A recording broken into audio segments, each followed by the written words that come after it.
Muy buenas noches, bienvenidos a Opina Bogotá, el espacio para la opinión y el debate en el canal Capital. Un saludo a toda nuestra audiencia en las redes sociales, en señal abierta en Bogotá, en Cundinamarca, en las diferentes ciudades del país y fuera de Colombia. Vamos a conversar esta noche con nuestros invitados sobre temas de actualidad. En primer lugar, la sorpresiva captura del director de la cárcel Modelo aquí en Bogotá, ligado según la Fiscalía a una red de corrupción que cobraba dinero por el ingreso de armas, celulares, drogas a este centro penitenciario que ha vuelto a poner sobre el tapete qué hacer con las cárceles en Colombia, qué hacer con el IMPEC. No es la primera vez que en Colombia pasa esto con nuestras cárceles. También se ha conocido una llamada del presidente de los Estados Unidos, Donald Trump, al líder venezolano Juan Guaidó. Le ha manifestado su respaldo, su apoyo en este gobierno interino. Y también vamos a conversar sobre una alarma que ha suscitado la falta de recursos en la Unidad Nacional de Protección y más en un año electoral. ¿Se quedarán los candidatos y las personas amenazadas sin protección por falta de recursos? De estos temas vamos a conversar con nuestros panelistas esta noche. Erika Fontal. Hola, Jessy, ¿qué tal? Muy buenas noches para usted, para todas las personas que nos ven a esta hora en Opina Bogotá. Hoy nuevamente decenas de miles de personas se tomaron las distintas calles en las ciudades de Venezuela para expresar su respaldo al presidente Juan Guaidó, mientras sus delegados en los Estados Unidos empezaron a fijar la hoja de ruta que estará tomando ese gobierno interino durante los próximos días. Pero en relación con esa operación Celdas, adelantada por la Fiscalía General de la Nación, por el Ministerio de Justicia, también por el IMPEC, lo que estaba pasando era de la mayor gravedad. Mire, en la cárcel Modelo se cobraba así. Esta era la tarifa que se había establecido para una serie de situaciones absolutamente irregularidades. Permisos para cumplir citas médicas costaban 2 millones de pesos, pero si el chequeo era en EPS o medicina prepagada, pues le cobraban más, ¿no? 3 millones de pesos. Ingresar whiskycito valdría 600.000 pesos. 600.000 una botella. Una botellita. Celulares, 400.000, droga, 500.000 la libra. Calcule usted lo que han podido meter. Autorizar el ingreso de personas en horarios no permitidos, 500.000 pesos al patio 3 y 150.000 a los patios comunes. Realmente una estructura criminal con participación directa de personal del IMPEC. Y para conversar de este y todos los temas, saludamos al exministro de Vivienda, panelista habitual aquí con nosotros, Luis Felipe Henao. Exministro Henao, buenas noches. Sí, Erika, muchísimas gracias por esta invitación. A Erika, ahorita que tiene el Junior de primero, todas las mañanas la vemos haciéndole fuerza y va muy bien. Todos los panelistas que vienen acá saludan a Erika y le hablan del Junior. A mí no me hablan del Atlético Bucaramanga. ¿Existe? No.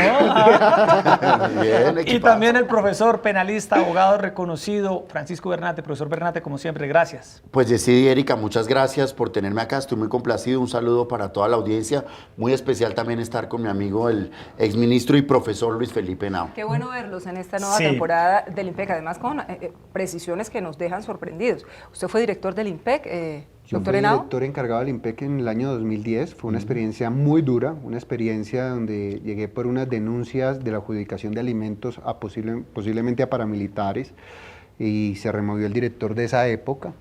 Pero vivir el IMPEC por dentro es una cosa supremamente complicada. En ese momento había más de 42 sindicatos, hoy superan casi los 80 sindicatos. El tema de corrupción interna no es algo que estén haciendo hoy, es un tema que tiene historia adentro del IMPEC, y por eso los penalistas como el profesor Bernate saben que cuando vemos ideas populistas de aumentar y aumentar penas, y vemos un sistema carcelario tan precario y en tan malas manos y con una organización tan difícil, pues no es la solución a tener una mejor sociedad. Bueno, profesor Bernate. Hay un chisme. Sí. Felipe estuvo como director encargado y claramente se quería deshacer porque eso era un enredo. Le dije al ¿Se doctor adivina Bernate. quién recomendó? Y usted obviamente no aceptó. No pasé el examen. No pasó el examen. Sí pasó. No quiso aceptar. Bueno, profesor Bernate, ¿cómo ve esta captura del director de la Modelo? ¿Qué análisis hace usted? Es verdad. Pues esto es muy complicado, como lo decía el doctor Henao, es una crisis estructural, es una crisis profunda que afecta, digamos, que es muy grave, como cualquier hecho de corrupción es muy grave. Pero las personas que están privadas de su libertad están en una situación especial de vulnerabilidad. Cobrarles por una visita médica es absolutamente ruin, es como la persona va deshumanizando al otro. Hacer de la necesidad y de la tragedia ajena un negocio es muy delicado. Por supuesto, hay una precaria, pero existe política anticorrupción. Pero en Colombia al preso, al condenado, al cuestionado no se le cree nada. ¿Por qué nunca se habilitaron los canales de denuncia para oír lo que ha sucedido? Yo, en nombre de más de 130 extraditables, puse en conocimientos de la Comisión Interamericana de Derechos Humanos una serie de irregularidades. Hoy no ha pasado nada. Estas capturas una vez y otra se repiten y los debates siempre son ¿qué hacemos con el IMPEC? Militaricemos las cárceles, mandemos la policía. Pero en últimas, ningún colombiano está dispuesto a sentarse a oír el drama de un interno, porque es un violador o un homicida o un corrupto. No solamente pierde su libertad, sino que pareciera que perdiera también su condición de persona. Bueno, pero aquí lo preocupante es que no solamente en este entramado, doctor Henao, estaban involucrados funcionarios del IMPEC, el coronel César Augusto Ceballos, quien era el actual director de la cárcel Modelo, pero había sido director de la Picota. Además, también hay un capitán, el jefe de vigilancia de los patios, el conductor del director de la propia cárcel, quien aparentemente era quien recibiría esos sobornos, sino también propietarios de inmuebles cercanos a la cárcel, civiles, un señor, una señora, que guardaban ahí todas las cosas que finalmente luego iban a pasar de manera irregular a la cárcel, ¿no? Todo un entramado Erika, estructurado por ellos. Los que hemos tenido oportunidad de litigar, y yo empecé a litigar patinando, como decimos, casi de mensajero, llevando memoriales y visitando presos en las cárceles, tanto en la Picota como en la Modelo. Sabemos que eso no es nuevo, y no solamente ahorita en la Modelo, en la Picota cuando uno iba, sabía que los colchones los tenía que, la familia para poderlos entrar los tenía que comprar en un sitio específico. La comida, si querían buscar que tuviera una alimentación diferente, la entraba una persona en específico. Entonces había una correlación entre unas personas afuera con la guardia. Eso no es nuevo, eso siempre se ha denunciado, como lo ha señalado el doctor Bernate. Los temas de corrupción en el IMPEC son temas que todos los días nos van a atropellar. Yo, siendo director encargado, una persona se voló un 31 de diciembre y cuando fuimos salió por donde estaba la guardia, las cámaras justo ese día no funcionaron. O sea, el poder corruptor es muy difícil. Y cada día tomar medidas disciplinarias para los directores y para las personas encargadas, pues no está funcionando, porque casi todos se están sindicalizando. Llevar a una persona de un sitio a otro, pues no es, con una tutela, esos cambios de sedes es imposible. Entonces yo creo que acá, como dice Bernate, una persona pierde la libertad, pero no pierde la dignidad. Una persona pierde la libertad, que ya es tal vez el bien jurídico más importante, pero ese bien jurídico se pretende recuperar con un proceso de resocialización, y ese proceso de resocialización es obligación del Estado que sea con las mejores condiciones. Y hoy lo que estamos haciendo es que casi a estas personas estamos dando tratamiento de animales a los que no tienen capacidad de pagar. Uno ve los hacinamientos del 300%, uno ve que no queremos, además las medidas populistas no dejan que haya medidas, todo es intramural, entonces cada día que una persona se le da un permiso es casi imposible, y la alarma social está haciendo que tengamos más gente en la cárcel.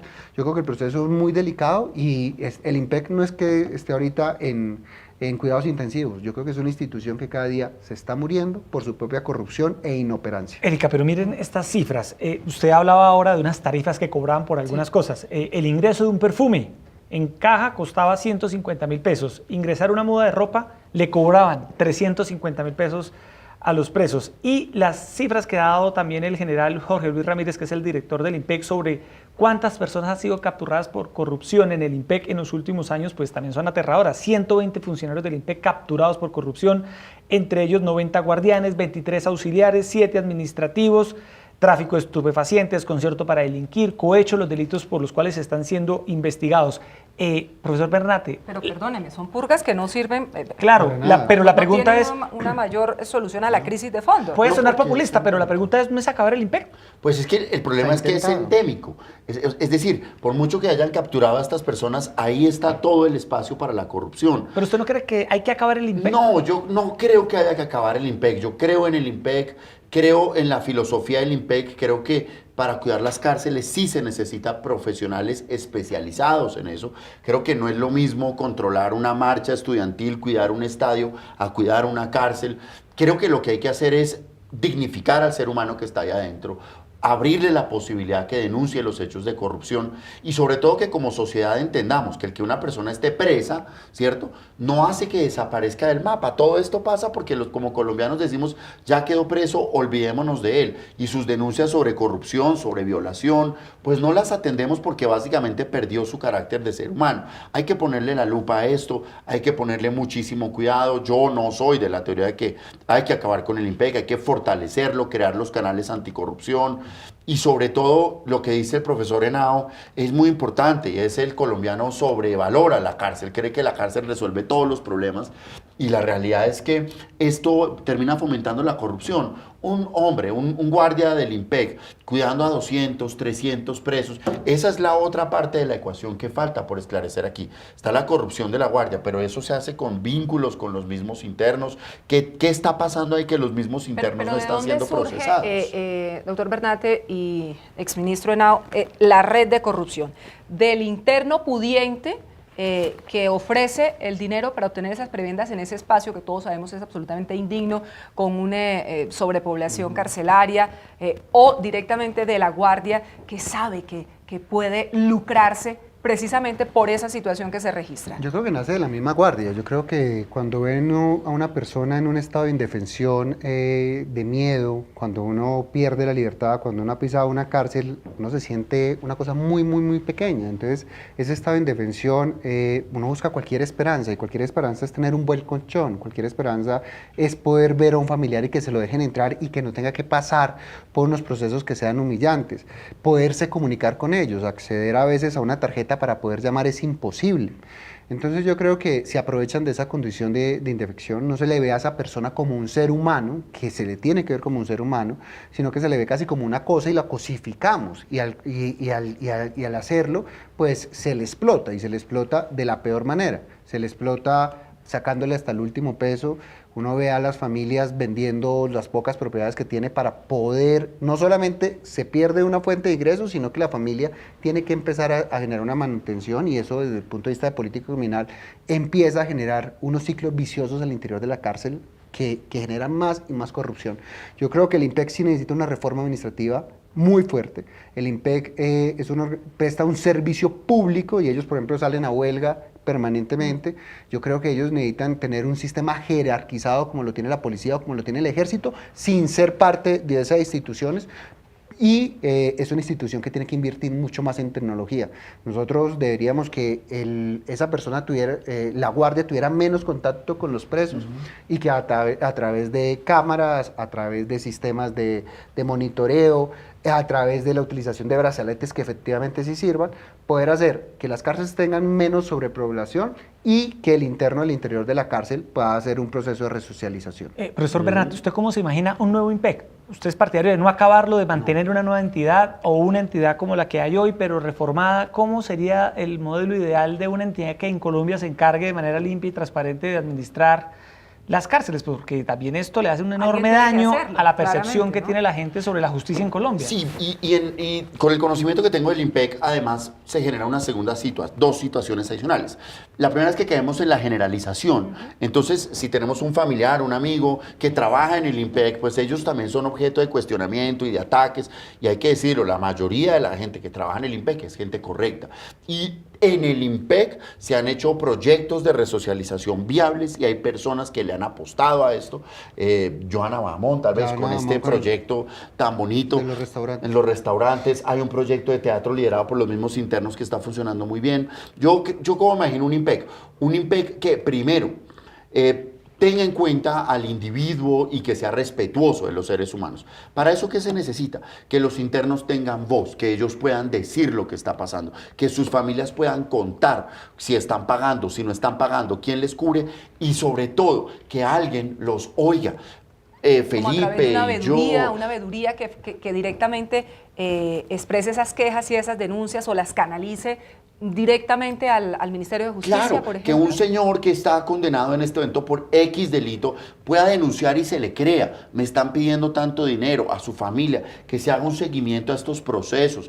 El bloqueo de señales de celulares, que es una medida juiciosa que se implementó, pues terminó generando la mafia de los famosos pines, que son los que ellos utilizan para comunicarse con el mundo exterior. Yo creo que es un tema de visibilizar y darle voz a todos los internos de Colombia que denuncien esta situación de corrupción, pues ellos son los primeros afectados. ¿Ustedes están de acuerdo con esta frase que lanzó hoy precisamente el fiscal general de la Nación, Néstor Humberto Martínez? La crisis del sistema penitenciario y carcelario no da más espera, ¿es el fracaso de la política criminal en Colombia?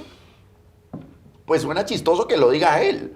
Es decir, claramente hay una crisis en materia de política criminal en Colombia, uno de cuyos principales impulsores es nuestro fiscal general, que se ha encargado de las capturas masivas y al juez que no le dé la razón de encarcelar a todo el mundo también lo manda a investigar. Miremos los índices de hacinamiento carcelario y de los estándares en términos de personas detenidas frente a personas capturadas en la administración de Eduardo Montalegre y en la administración actual, cómo eso se ha masificado y lo que eso nos cuesta a los colombianos. ¿Cómo es posible? ¿Qué pretende el fiscal general cuando sale a investigar y a allanar un juzgado en Barranquilla? ¿Cómo cree que los jueces le van a fallar? Pues que sea él el primero en dar el ejemplo y entonces que deje de proponer leyes absurdas que aumentan penas, que deje de proponer leyes absurdas que quitan los beneficios, que deje de presionar a los jueces para que le fallen a su favor, pues, que nos muestre el ejemplo de él. Bienvenido, pero usted no es quien, señor fiscal general, para hablar de que hay una política criminal incoherente, que quien la ha liderado es la fiscalía. Para cerrar este tema y pasar al segundo tema de la noche, ministro Henao, ¿qué conclusión saca usted de esta corrupción en las cárceles y en el sistema penitenciario del país? En lo que sí estoy de acuerdo es que la política criminal en su conjunto ha fallado, empezando por el gobierno, empezando por la fiscalía, empezando por todos los mecanismos de resocialización. Para que la gente entienda, política criminal no es una ley, política criminal es todo el manejo del sistema, cuál es el deber ser de un sistema y cómo podemos hacer que el sistema funcione mejor. Desde el punto de vista no solamente de la pena, sino desde el punto de vista de la prevención. Y cuando uno habla de prevención, es que las penas, ayer salió el índice de transparencia y se analizaba. Y uno ve los países que están en el top 20 de transparencia. Dinamarca, por ejemplo, y Finlandia, tienen penas de corrupción hasta de 5 años, pero son los mejores índices. Corrupción o mayores penas no significa que disminuyan los delitos. Lo que hay que hacer es verdaderas políticas de prevención del delito, de educación, y que las cárceles, cuando una persona efectivamente llegue a una cárcel, efectivamente pague por un delito. Segundo, hay que disminuir los índices de impunidad. Y tercero, sí hay que hacer que la fiscalía entienda que es parte de un proceso. No manda y no está por encima de un juez. Cuando un juez deja en libertad a una persona, privilegiando ese bien fundamental o ese bien jurídico que es la libertad, la fiscalía debe respetar esas decisiones. Bueno, Erika, el segundo tema también tiene que ver con un asunto relacionado con la seguridad. En esta ocasión, la seguridad de las personas que pueden ser objeto de amenazas, tienen en riesgo su vida por su condición pública, y en un año electoral donde va a haber una campaña que ameritará que el gobierno proteja a líderes, pues se ha vuelto preocupante. El propio director de la UNODP, Pablo Elías González, ha dicho que esa entidad, la que se encarga de los esquemas de seguridad, solo tiene recursos para funcionar hasta mitad del 2019. Se requiere una adición de unos 270.000 millones de pesos que autorizaría el Congreso de la República. ¿Qué tal la cifra? Oiga, para poder operar. ¿Cuánto se estima que tendría, que también muchos de ellos, no sé cuántos, tendrían que recibir algún esquema de protección, candidatos? 120.000.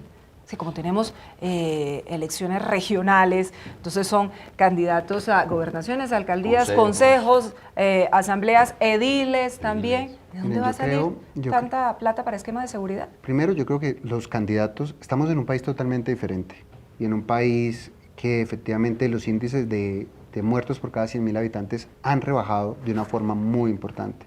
Un país que está muy lejos, por ejemplo, del nivel de homicidios que tiene Venezuela, que ya está mejorando los niveles de homicidio comparado con Brasil, con el mismo Argentina. Nosotros como país en eso hemos avanzado y yo creo que ahí hay un legado importante del tema de paz. Segundo, no puede ser que el Estado sea el que financie las campañas. Entonces siempre a los candidatos les gusta llegar con 3 y 4 camionetas, ver que llegó el candidato. es raro ver el candidato que llega a pie o que llega en bus, no. Yo creo que acá hay que hacer tal vez una autorregulación muy importante.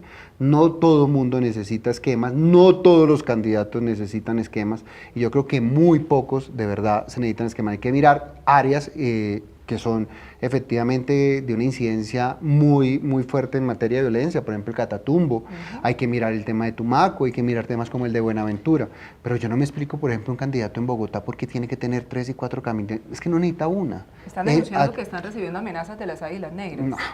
Águilas, no se ha podido comprobar todavía que las Águilas Negras estén. Es que partamos por ahí, eso fue una denuncia que hizo un viceministro finalizando el gobierno pasado y salió la misma fiscalía a desmentir y el secretario de Seguridad de Bogotá a desmentir que acá hubieran Águilas Negras. Acá lo que no les gusta es llegar con una parafernaria y que todo el mundo sepa que llega una persona importante y la importancia no le da la aspiración al cargo, sino cómo llega montado al barrio.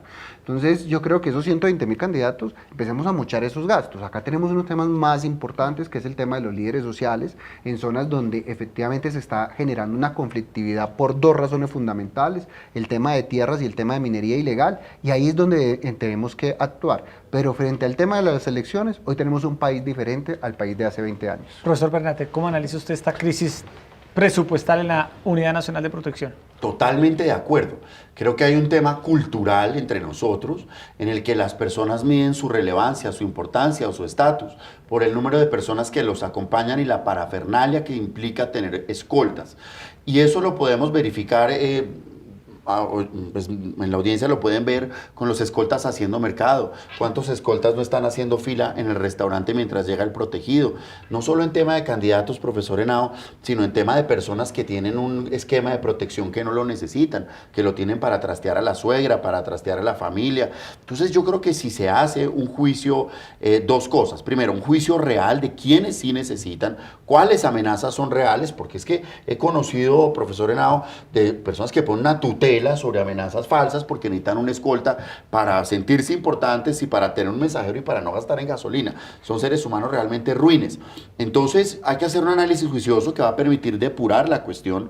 Pero segundo, también yo creo que la modernidad, la tecnología y en general la inteligencia nos permite superar un poco ese esquema de seguridad del guardaespaldas y hacer más bien una protección por zonas, etcétera, etcétera. Hay que ser creativos y hay que buscar las alternativas en depuración, por supuesto, en darle la relevancia a quien sí los necesita, los líderes sociales, los profesores en determinados lugares, los periodistas, los defensores de derechos humanos, los activistas. Ellos sí que necesitan esa escolta que en este momento está parqueado esperando a ver cuándo es que el jefe va a salir del restaurante. Pero uno se pregunta por qué, bueno, sí es cierto, hay que hacer una depuración y todavía no se han entrado a considerar de manera directa esos esquemas de seguridad para posibles candidatos que lo requieran. Pero uno se pregunta, ¿cómo es posible que no hayan incluido partidas para garantizar el financiamiento de los esquemas de seguridad que ya están en este momento en el país? ¿Eso por qué no se hizo? Yo lo que creo es que cada vez más personas tienen esquemas, cada vez es más, cuando una persona entra a estos sistemas de protección es muy difícil sacarlos de estos sistemas. Por lo general hay gente que tiene una influencia, alguna relevancia, algún amigo político, todo esto que generan además una presión sobre la toma de decisiones. Y por eso es como un barril sin fondo. Entonces pedimos más carros, pedimos más celulares, pedimos más gasolina, porque no solamente el pago del carro, sino cuántas personas lo acompañan, más la gasolina, más los transportes en avión. Entonces yo creo que es un gasto muy difícil de asumir por el Estado. La depuración es muy necesaria, Erika. Hay que volver transparente quién tiene y quién no tiene esquema y mirar efectivamente los estudios de seguridad, porque esos estudios de seguridad, teniendo en cuenta las cifras de homicidio por ciudad, nos demostrarán que en ciudades como Bogotá tener esos esquemas es innecesario para muchas personas. Y muchos líderes sociales, eso sí, Erika, uno los conoce en las regiones, amenazados completamente a la deriva, sin que nadie en el Estado los proteja. Porque no hay señal. Pues con un pito. ¿Con un pito usted ha conocido? Literalmente, con un pito, con un celular, y sí es muy triste.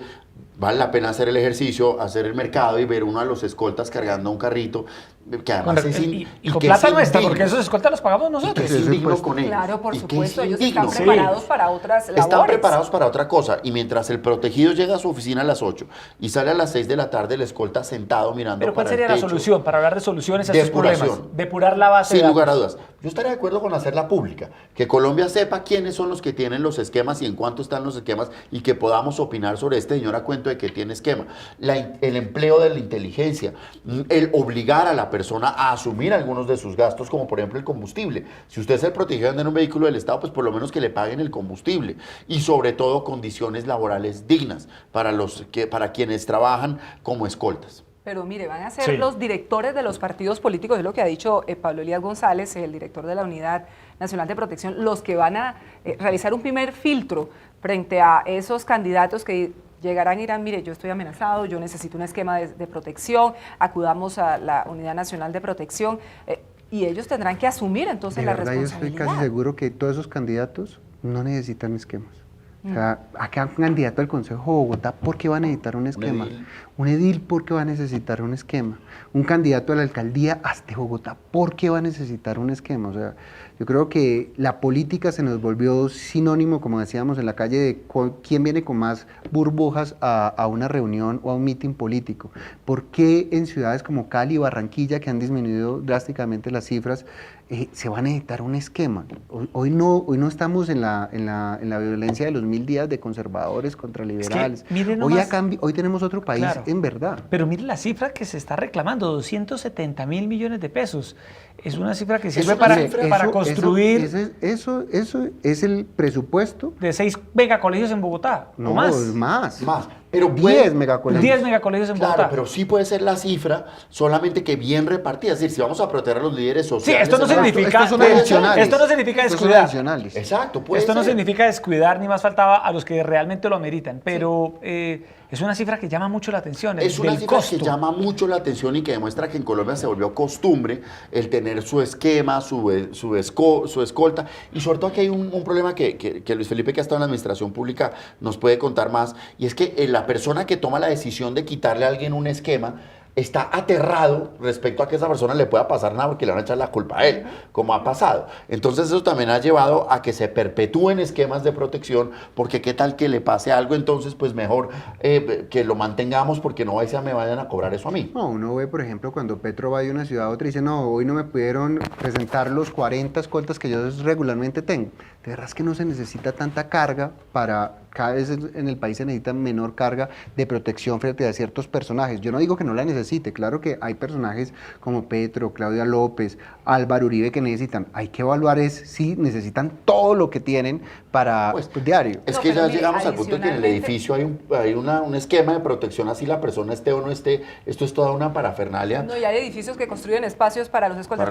Pero ¿sabe a mí qué me preocupa? Sí. Que la misma dirección de la Unidad Nacional de Protección ha dicho, le vamos a pedir a la policía, vamos a firmar un convenio con la policía para que nos ayude a manejar por lo menos todo esto de los esquemas o a empezar a analizar el tema de los riesgos. O sea, algo adicional a la policía, que sabemos que por lo menos aquí en la ciudad de Bogotá tenemos un déficit enorme para que la policía siga realizando más funciones. Uno de los problemas más graves de Bogotá es que tiene muy pocos policías por cada 100.000 habitantes. Porque además, dentro de los policías hay que descontar los que hacen trabajo administrativo, hay que descontar los que están además en descanso. Cuando Vega Nacional y Santa Fe. Hay que descontar cuando Vega Nacional y Santa Fe. O sea, cada vez tenemos menos policías por cada 100.000 habitantes. Y acá estamos buscando que alguna persona que de verdad no tiene un riesgo, tenga un policía para él, y no un policía, 4. Entonces es de verdad un tema de amarrarse los pantalones y decir, señores, ustedes no necesitan escoltas para esta campaña, hagan la campaña como la hacen todos, cojan bus, cojan Transmilenio, que además sería muy importante para que sepa cuáles son los problemas de la ciudad, empiezan a coger taxi y visiten cada uno de los barrios en los medios. Y también eventualmente pues páguese usted sus escoltas, haga usted su propio servicio de seguridad privada y trátelos con dignidad. Sí, todo eso bueno, me parece vamos clave. con el último tema de esta noche en el debate. El tema de Venezuela sigue estando a la orden del día. Se conoció una llamada telefónica del presidente de los Estados Unidos, Donald Trump, al líder venezolano Juan Guaidó, donde lo felicitó por lo que ha dicho el presidente Donald Trump fue una histórica asunción a la presidencia de Venezuela. El régimen de Nicolás Maduro sigue cerrando filas en torno a su aparato militar y en Colombia pues hay un debate sobre la posible presencia o no de una eventual tropa, Erika, de los Estados Unidos que podría llegar al país procedente de los Estados Unidos. Están organizando marchas en medio de este conflicto. Para expresarse en las calles, Sí. los ciudadanos, una marcha que lidera el senador Gustavo Petro, que ha hecho esa convocatoria para que la gente salga a la calle a rechazar cualquier posibilidad de intervención militar en Venezuela, pero sobre todo paso de militares norteamericanos en Colombia rumbo a Venezuela. Profesor Bernate.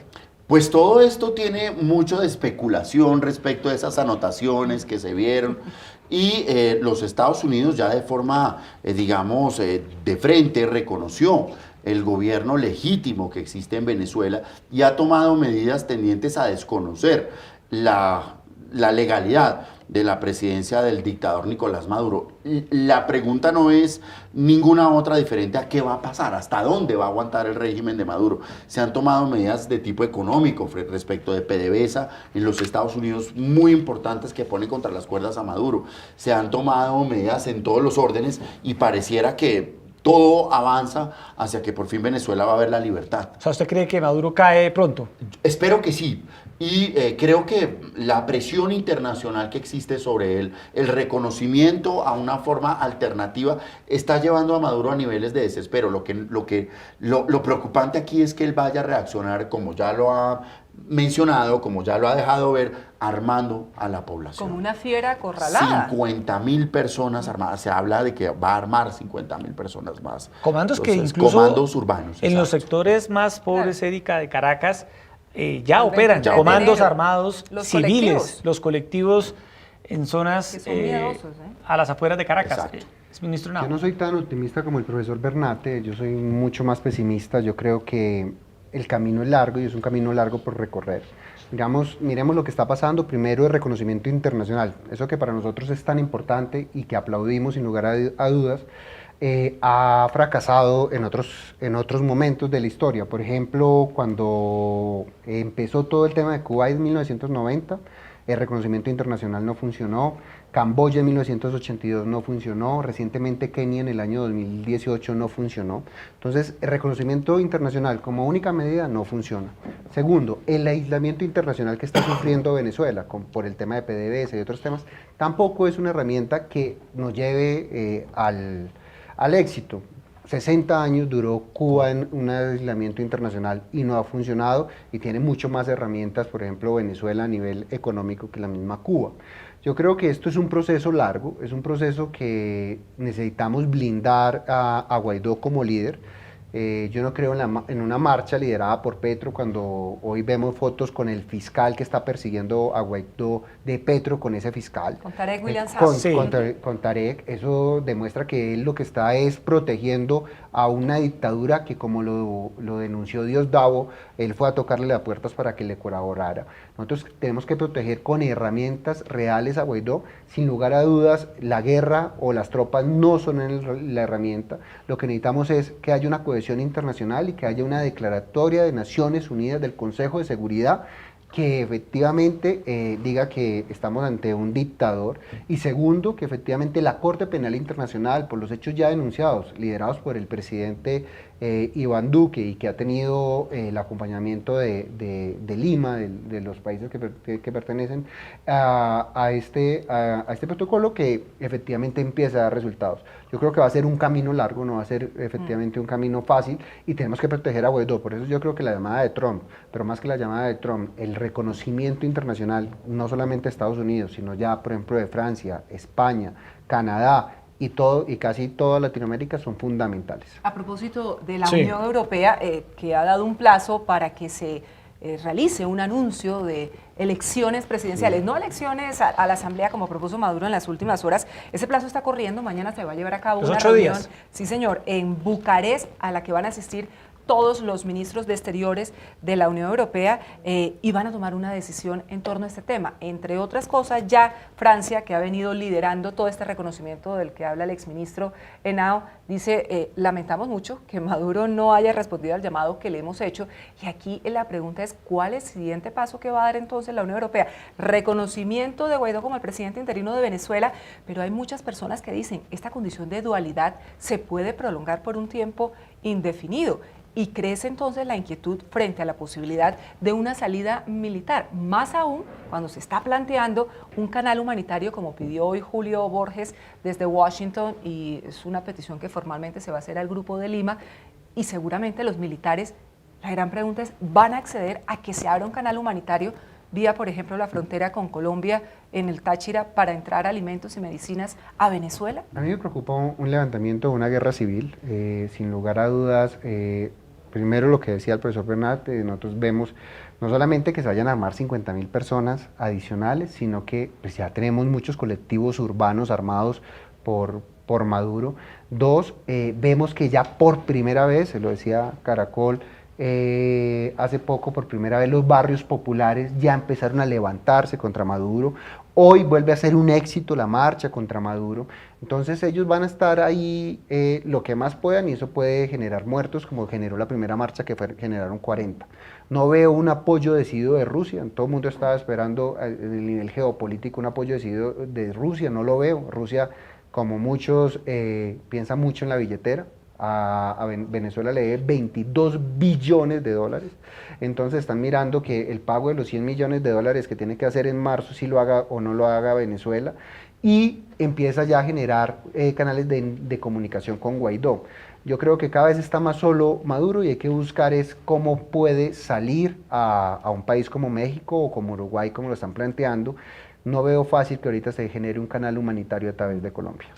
¿Cómo ha visto usted la reacción, recogiendo un poco, Erika, lo que decía ahora el exministro Henao, de los líderes políticos en Colombia frente a lo que está pasando en Venezuela? ¿Usted cómo analiza lo que dice la izquierda, lo que dice la derecha, lo que dice el gobierno?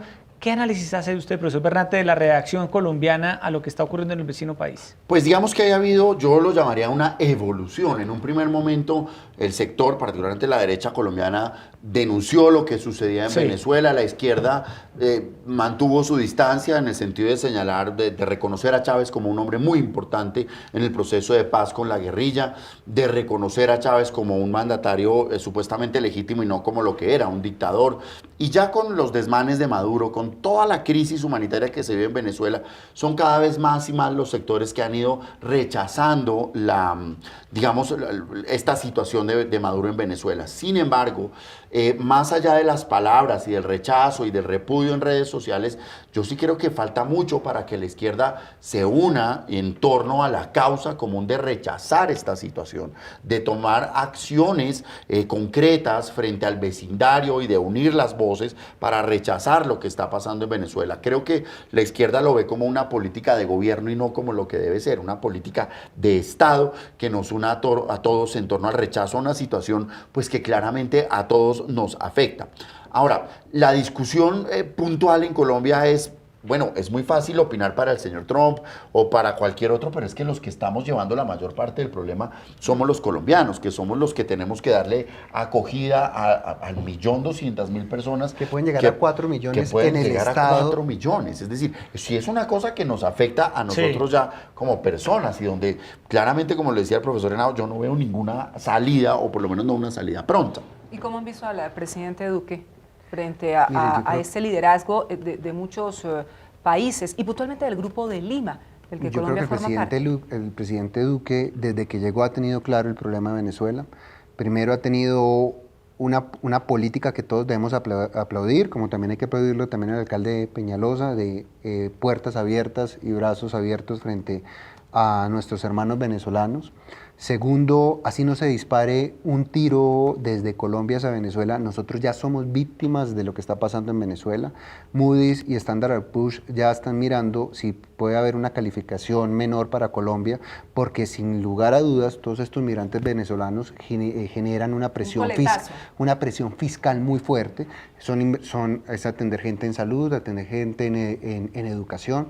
El tener una mala calificación para las personas que nos están mirando, rebajar nuestro grado o perder nuestro grado de inversión, significa que cada vez que generemos un préstamo va a ser más costoso, que va a haber menor inversión extranjera porque somos un país con mayor riesgo. Entonces, la situación de Venezuela es una situación que nos afecta día a día, así no se dispare un solo tiro desde Colombia hacia allá o desde Venezuela hacia acá, que ojalá no pase, pero ya tenemos consecuencias económicas que las estamos viviendo y riesgos que estamos viviendo. Entonces yo creo que el presidente Duque, sin lugar a dudas, ha tenido un liderazgo muy importante, no solamente desde que llegó a la presidencia, sino que él fue el que presentó la denuncia ante la Corte Penal Internacional contra Maduro. Claro, mire, les preguntaba ese tema porque claramente ese liderazgo del cual usted habla, exministro, frente al caso de Venezuela se reconoce por parte de muchos sectores, pero hay otros que le cuestionan enormemente al presidente Iván Duque su actitud frente al ELN. Él se reunió hoy precisamente con los diplomáticos en el país y les ha ofrecido un discurso muy duro en torno al caso puntual del ELN. Ustedes conocen bien el tema de los protocolos que Colombia ha dicho, mire, no los podemos aceptar. Él ha dicho, no puedo ser hipócrita con la comunidad internacional, e hizo un nuevo llamado para que se ejecuten esas órdenes de captura que por medio de circular roja de Interpol ya fueron proferidas en contra de los jefes de la guerrilla del ELN. Así que ha pedido un gesto amistoso de la comunidad internacional con Colombia frente a este tema del ELN e insiste en esas órdenes de captura, doctor Bernate. Sin lugar a dudas, pues el presidente Duque, creo yo que su principal política o preocupación ha sido el tema de Venezuela, y en eso ha sido un líder regional, y la política que ha tenido desde la Cancillería pues ha sido muy importante en generar acciones concretas, a ver cómo se modifica esta situación. Ahora, respecto a los protocolos con el ELN, la cuestión es muy sencilla. Cuando se inicia un proceso de negociación, se trazan unas reglas del juego que unos y otros tienen que cumplir. Si estos señores cometieron un semejante atentado tan atroz, y ello, por supuesto, justifica que se levante la mesa de negociación, lo que hay que hacer es una salida conforme a las reglas. Esta salida abrupta desconoce la historia de Colombia, donde siempre que ha habido un proceso de paz frustrado, como pasó con las guerrillas liberales, como pasó con la coordinadora guerrillera Simón Bolívar, pues es sucedida por una escala de violencia, y restablecer la confianza de las partes en la negociación es inviable. No pasa nada si se respetan los protocolos, si los señores pueden salir de Cuba al lugar donde quieran refugiarse y que Colombia utilice los canales para hacer efectivas esas órdenes de captura, pero no generar esta desconfianza que lo que va a hacer es que futuras generaciones se vean privadas de un proceso de paz. Porque hay que decirlo, profesor Henao y audiencia, la solución bélica es una solución que solamente resuelve los asuntos en la cabeza. Este conflicto no se resuelve a bala, ni la situación de Venezuela van a venir los Marines a sacar a Maduro como lo hicieron en su momento con Noriega. Eso no va a pasar. Eso ya no es de este siglo, ese fue el siglo pasado. O sea, hay que respetar los protocolos. Hay que respetar los protocolos. ¿Se equivoca el presidente Duque en este caso? Yo creí que el doctor Bernate iba a defender la posición del presidente Duque, y estoy totalmente de acuerdo con el doctor Bernate, no le quito ni una coma ni un punto. Yo creo que el no respetar los protocolos, primero, genera una sensación de inestabilidad y que no somos serios a nivel internacional. En vez de perjudicar al ELN, creo que lo está beneficiando. Si ya se hubieran aplicado los protocolos, ya estos terroristas, porque son unos terroristas, hubieran tenido que salir de Cuba y no estarían en una situación de incertidumbre. Entonces hoy Cuba no los manda, entonces no sabemos qué aplicar. Entonces la no aplicación de los protocolos le está sirviendo al mismo ELN. Y dos, el mundo no inicia ni termina con este problema con el ELN. El mundo sigue y vamos a tener más conflictos. Si somos un Estado que no respetamos las reglas de juego, pues va a ser muy difícil que alguien se siente a negociar con el Estado. El Estado es el primero a generar confianza entre la sociedad, y acá la estamos deteriorando. Bueno, se nos acabó el tiempo, Erika. El ministro Luis Felipe Henao, como siempre, gracias por estar esta noche aquí en Opina Bogotá de Canal Capital. Ha sido un placer, Yesid, a usted, a Erika, a toda la audiencia y de nuevo al profesor Oiga, Bernat. que le van a ofrecer el IMPEC. Lo hizo ¡Ay, no! muy bien. No más. El problema es que me lo chutan a mí. ¿Y usted lo aceptaría, profesor Bernat? ¿Usted sí lo aceptaría o no? Esa anécdota fue verdad. ¿Usted lo aceptaría, profesor Bernat? Sí, yo en su momento lo acepté, claro. ¿Y hoy aceptaría ser el director del IPEC? Sí, sin duda. Sí, por supuesto. Pero acepto. llegaría con Sí. unas reformas debajo del brazo. Claro que sí. Necesitamos claro. un buen penalista, Bernat sería un gran No, y de penalista. hecho los directores civiles del IMPEC han sido hombres muy valerosos. Hace rato no hay uno, pero los hombres, las personas que sean... Ahora, el punto es que lo dejen trabajar, porque Sí. es que no es Que tan fácil. cuente con los instrumentos para poder ejercer Y que no haya manejo presiones, distinto. porque es que hay un problema, y es que te dicen, mire, si no hace esto, las llaves están ahí. Entonces sale el preso 1, el preso 2, y su puesto ya quedó ahí. Imagínese. Profesor Bernat, gracias por estar con nosotros esta Muchas noche. gracias. A ustedes, Erika, gracias. se nos acabó el tiempo. A todos ustedes muchas gracias por estar con nosotros. Los esperamos mañana aquí en Canal Capital para debatir los temas que le interesan a Bogotá y al país. Muy buenas noches. Gracias.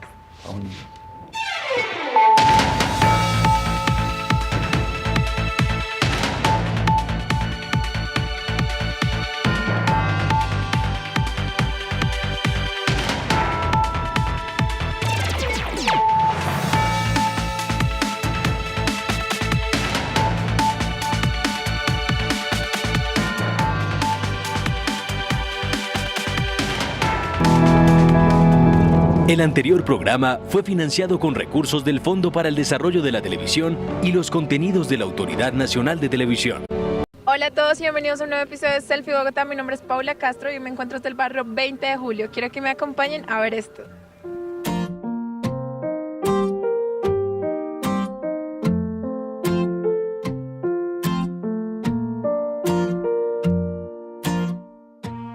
¿Hace cuánto tiempo vives en el barrio? ¿Cómo era en esa época?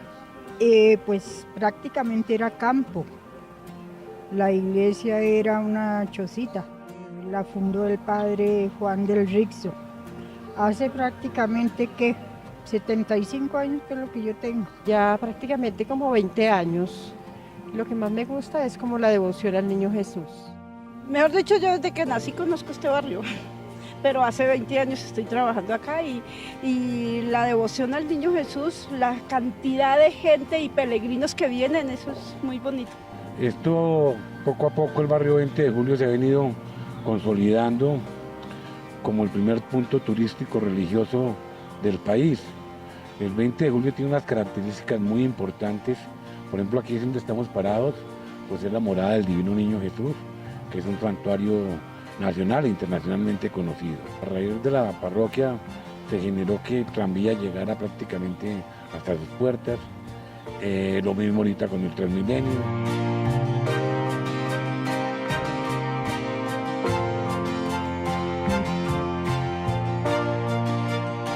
Pues lo que más me gusta es que es turístico por lo del Niño Jesús. ¿Qué trabajos especiales en Semana Santa? Porque son trabajos que van siempre para una iglesia. Como Señor Caído, como Nazareno, como el Cristo Grande de uno conociendo que es descendiente. Entonces son trabajos muy especiales. ¿Sabían que esta plazoleta que está frente al templo se construyó gracias a la visita del Papa Pablo VI en 1968?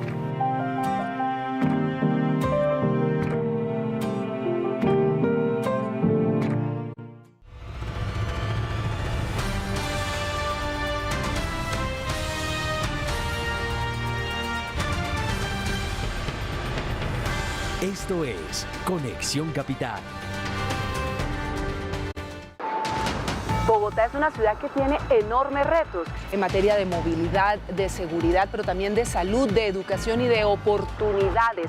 Para las mujeres, sin lugar a dudas, se está librando una lucha muy importante en materia de equidad. Pero la clave de todo esto es que podamos generar una verdadera cultura ciudadana, donde todos quepamos, donde todos nos sintamos cercanos, y en eso es clave la cultura ciudadana. Opina Bogotá está contigo en cualquier lugar, por medio de nuestras plataformas digitales.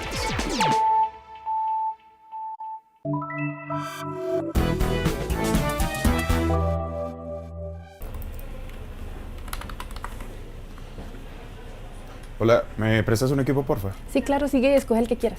Gracias.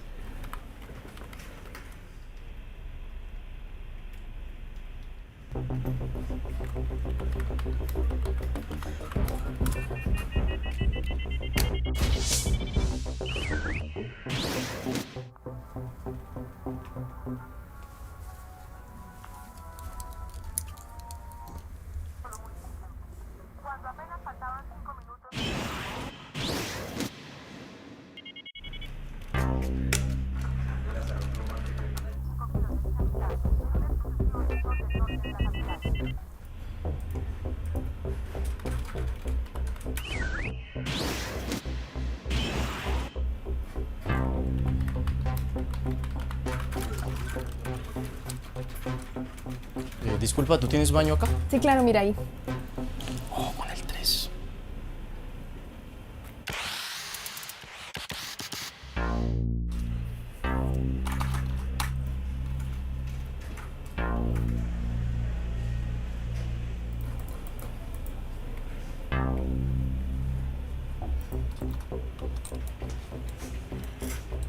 Listo, don Pachito. Contraseña y acabamos.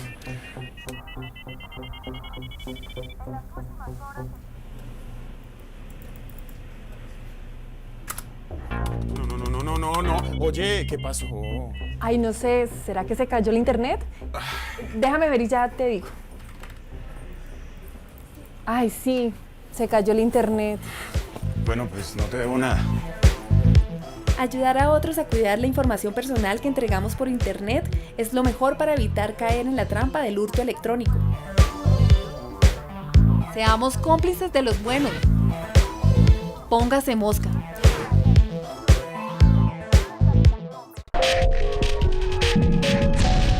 Cursos en la Unidad Nacional de Protección y más en un año electoral. ¿Se quedarán los candidatos y las personas amenazadas sin protección por falta de recursos? De estos temas vamos a conversar con nuestros panelistas esta noche. Erika Fontana. Hola, Jessy, ¿qué tal? Muy buenas noches para usted, para todas las personas que nos ven a esta hora en Opina Bogotá. Hoy nuevamente decenas de miles de personas se tomaron las distintas calles en las ciudades de Venezuela para expresar su respaldo al presidente Juan Guaidó, mientras sus delegados en los Estados Unidos empezaron a fijar la hoja de ruta que estará tomando ese gobierno interino durante los próximos días. Pero en relación con esa operación Celdas, adelantada por la Fiscalía General de la Nación, por el Ministerio de Justicia, también por el IMPEC, lo que estaba pasando era de la mayor gravedad. Mire, en la cárcel Modelo se cobraba así. Esta era la tarifa que se había establecido para una serie de situaciones absolutamente irregularidades. Permisos para cumplir citas médicas costaban 2 millones de pesos, pero si el chequeo era en EPS o medicina prepagada, pues le cobraban más, ¿no? 3 millones de pesos. Ingresar whiskycito valdría 600.000 pesos. 600.000 una botella. Una botellita. Celulares, 400.000, droga, 500.000 la libra. Calcule usted lo que han podido meter. Autorizar el ingreso de personas en horarios no permitidos, 500.000 pesos al patio 3 y 150.000 a los patios comunes. Realmente una estructura criminal con participación directa de personal del IMPEC. Y para conversar de este y todos los temas, saludamos al exministro de Vivienda, panelista habitual aquí con nosotros, Luis Felipe Henao. Exministro Henao, buenas noches. Sí, Erika, muchísimas gracias por esta invitación. A Erika, ahorita que tiene el junior de primero, todas las mañanas la vemos haciéndole fuerza y va muy bien, Todos los panelistas que vienen acá saludan a Erika y le hablan del junior. A mí no me hablan del Atlético Bucaramanga. ¿Existe? No. Bien, y también el profesor, penalista, abogado reconocido, Francisco Bernate. Profesor Bernate, como siempre, gracias. Pues sí, Erika, muchas gracias por tenerme acá, estoy muy complacido, un saludo para toda la audiencia, muy especial también estar con mi amigo, el exministro y profesor Luis Felipe Henao. Qué bueno verlos en esta nueva temporada del IMPEC, además con precisiones que nos dejan sorprendidos. Usted fue director del IMPEC, doctor Henao. Yo fui director encargado del IMPEC en el año 2010, fue una experiencia muy dura, una experiencia donde llegué por unas denuncias de la adjudicación de alimentos a posiblemente a paramilitares y se removió el director de esa época. Pero vivir el IMPEC por dentro es una cosa supremamente complicada. En ese momento había más de 42 sindicatos, hoy superan casi los 80 sindicatos. El tema de corrupción interna no es algo que estén haciendo hoy, es un tema que tiene historia adentro del IMPEC y por eso los penalistas como el profesor Bernate saben que cuando vemos ideas populistas de aumentar y aumentar penas y vemos un sistema carcelario tan precario y en tan malas manos y con una organización tan difícil, pues no es la solución a tener una mejor sociedad. Bueno, profesor Bernat. Hay un chisme. Sí. Felipe estuvo como director encargado y claramente se quería deshacer porque eso era un enredo. Le dije al ¿Se doctor adivina Bernat quién recomendó? Y usted obviamente no aceptó. No pasé el examen. No pasó el examen. Sí pasó. No quiso aceptar. Bueno, profesor Bernate, ¿cómo ve esta captura del director de la modelo? ¿Qué análisis hace usted? Es verdad. Pues esto es muy complicado, como lo decía el doctor Henao, es una crisis estructural, es una crisis profunda que afecta, digamos, que es muy grave, como cualquier hecho de corrupción es muy grave. Pero las personas que están privadas de su libertad están en una situación especial de vulnerabilidad. Cobrarles por una visita médica es absolutamente ruin, es como la persona va deshumanizando al otro. Hacer de la necesidad y de la tragedia ajena un negocio es muy delicado. Por supuesto, hay una precaria, pero existe política anticorrupción. Pero en Colombia al preso, al condenado, al cuestionado no se le cree nada. ¿Por qué nunca se habilitaron los canales de denuncia para oír lo que ha sucedido? Yo, en nombre de más de 130 extraditables, puse en conocimientos de la Comisión Interamericana de Derechos Humanos una serie de irregularidades.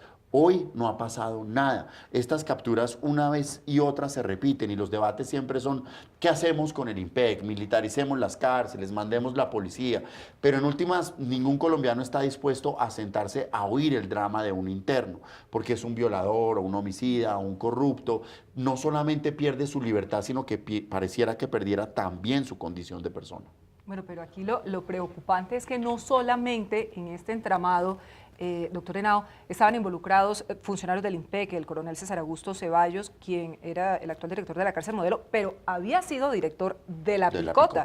Además, también hay un capitán, el jefe de vigilancia de los patios, el conductor del director de la propia cárcel, quien aparentemente era quien recibiría esos sobornos, sino también propietarios de inmuebles cercanos a la cárcel, civiles, un señor, una señora, que guardaban ahí todas las cosas que finalmente luego iban a pasar de manera irregular a la cárcel, ¿no? Todo un entramado Erika, estructurado por ellos. Los que hemos tenido oportunidad de litigar, y yo empecé a litigar patinando, como decimos, casi de mensajero, llevando memoriales y visitando presos en las cárceles, tanto en la Picota como en la Modelo, sabemos que eso no es nuevo y no solamente ahorita en la Modelo, en la Picota cuando uno iba, sabía que los colchones los tenía que, la familia para poderlos entrar los tenía que comprar en un sitio específico. La comida, si querían buscar que tuviera una alimentación diferente, la entraba una persona en específico. Entonces había una correlación entre unas personas afuera con la guardia. Eso no es nuevo, eso siempre se ha denunciado, como lo ha señalado el doctor Bernate. Los temas de corrupción en el IMPEC son temas que todos los días nos van a atropellar. Yo siendo director encargado, una persona se volvió un 31 de diciembre y cuando fuimos salió por donde estaba la guardia, las cámaras justo ese día no funcionaron. O sea, el poder corruptor es muy difícil. Y cada día tomar medidas disciplinarias para los directores y para las personas encargadas, pues no está funcionando porque casi todos se están sindicalizando. Llevar a una persona de un sitio a otro, pues no es, con una tutela, esos cambios de sedes es imposible. Entonces yo creo que acá, como dice Bernate, una persona pierde la libertad, pero no pierde la dignidad. Una persona pierde la libertad, que ya es tal vez el bien jurídico más importante, pero ese bien jurídico se pretende recuperar con un proceso de resocialización, y ese proceso de resocialización es obligación del Estado que sea con las mejores condiciones. Y hoy lo que estamos haciendo es que casi a estas personas estamos dando tratamiento de animales a los que no tienen capacidad de pagar. Uno ve los hacinamientos del 300%, uno ve que no queremos, además las medidas populistas no dejan que haya medidas, todo es intramural, entonces cada día que una persona se le da un permiso es casi imposible y la alarma social está haciendo que tengamos más gente en la cárcel.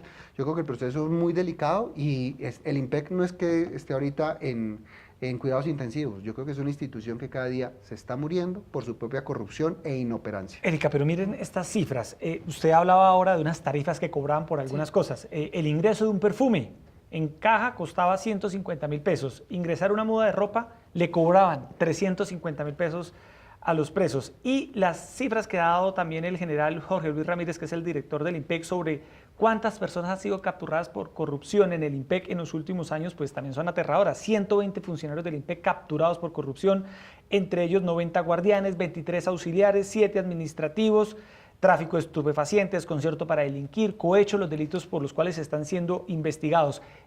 Profesor Bernate. Pero perdóneme, son purgas que no sirven. Claro, pero la pregunta es... una mayor solución a la crisis de fondo. Puede sonar populista, pero la pregunta es, ¿no es acabar el IMPEC? Pues es que el problema es que es endémico. Es decir, por mucho que hayan capturado a estas personas, ahí está todo el espacio para la corrupción. ¿Pero usted no cree que hay que acabar el IMPEC? No, yo no creo que haya que acabar el IMPEC. Yo creo en el IMPEC, creo en la filosofía del IMPEC, creo que para cuidar las cárceles sí se necesita profesionales especializados en eso. Creo que no es lo mismo controlar una marcha estudiantil, cuidar un estadio, a cuidar una cárcel. Creo que lo que hay que hacer es dignificar al ser humano que está ahí adentro, abrirle la posibilidad que denuncie los hechos de corrupción y sobre todo que como sociedad entendamos que el que una persona esté presa, ¿cierto?, no hace que desaparezca del mapa. Todo esto pasa porque como colombianos decimos, ya quedó preso, olvidémonos de él. Y sus denuncias sobre corrupción, sobre violación, pues no las atendemos porque básicamente perdió su carácter de ser humano. Hay que ponerle la lupa a esto, hay que ponerle muchísimo cuidado. Yo no soy de la teoría de que hay que acabar con el IMPEC, hay que fortalecerlo, crear los canales anticorrupción.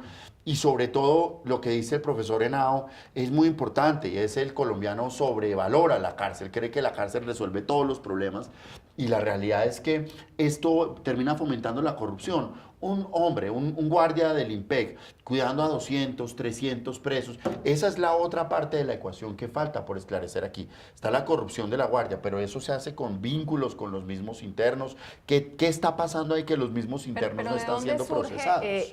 Doctor Bernate y exministro Henao, la red de corrupción del interno pudiente que ofrece el dinero para obtener esas prebendas en ese espacio que todos sabemos es absolutamente indigno, con una sobrepoblación carcelaria, o directamente de la guardia que sabe que puede lucrarse precisamente por esa situación que se registra. Yo creo que nace de la misma guardia. Yo creo que cuando ven a una persona en un estado de indefensión, de miedo, cuando uno pierde la libertad, cuando uno ha pisado una cárcel, uno se siente una cosa muy, muy, muy pequeña. Entonces, ese estado de indefensión, uno busca cualquier esperanza, y cualquier esperanza es tener un buen colchón, cualquier esperanza es poder ver a un familiar y que se lo dejen entrar y que no tenga que pasar por unos procesos que sean humillantes, poderse comunicar con ellos, acceder a veces a una tarjeta para poder llamar es imposible.